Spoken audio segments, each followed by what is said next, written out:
رتبہ میں جا رہا ہوں، بس 2 دن میں چلا جاؤں گا۔ بیسٹ آف لک۔ بتانے کی زحمت کی تم نے، نہ بھی بتاتے تو کوئی فرق نہ پڑتا۔ لیکن جو سفر پہ جا رہا ہو اس کو دعاؤں کی ضرورت ہوتی ہے۔ اگر کبھی میں نے تمہارا دل دکھایا ہو یا میری وجہ سے تمہیں تکلیف پہنچی ہو تو مجھے معاف کر دینا۔ دل رہا ہی نہیں، جنہیں دفنا دیا جائے ان کی چوٹوں کا ذکر ہی کیا۔ نہ وقت ضائع مت کرو۔ انسان کو اتنا کمزور نہیں پیدا کیا گیا کہ ایک ہاتھ سے ان سے جینے یا مسکرانے کی خواہش چھین سکے۔ تو پھر کیوں خود کو اتنا کمزور ظاہر کر رہی ہو؟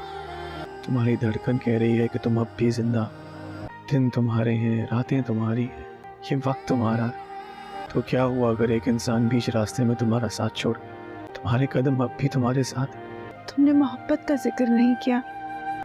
جن چیزوں کا تم نے ذکر کیا وہ تو محبت کے بنا ادھوری ہے۔ کتابوں میں لکھی باتیں دہرانا بہت آسان ہے، جب دل پہ چوٹ لگتی ہے تو انسان کو پتہ چلتا ہے کہ اس کی اصلیت کیا۔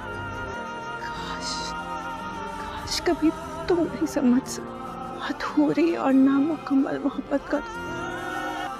ادھوری اور نامکمل محبت انسان کی سب سے بڑی طاقت ہے۔ کاش یہ بات تم بھی سمجھ سکو۔ چلتا ہوں، خدا حافظ۔ اپنا اور خالو کا بہت خیال رکھنا۔ تمہاری سب سے قیمتی چیز اب بھی تمہارے پاس ہے۔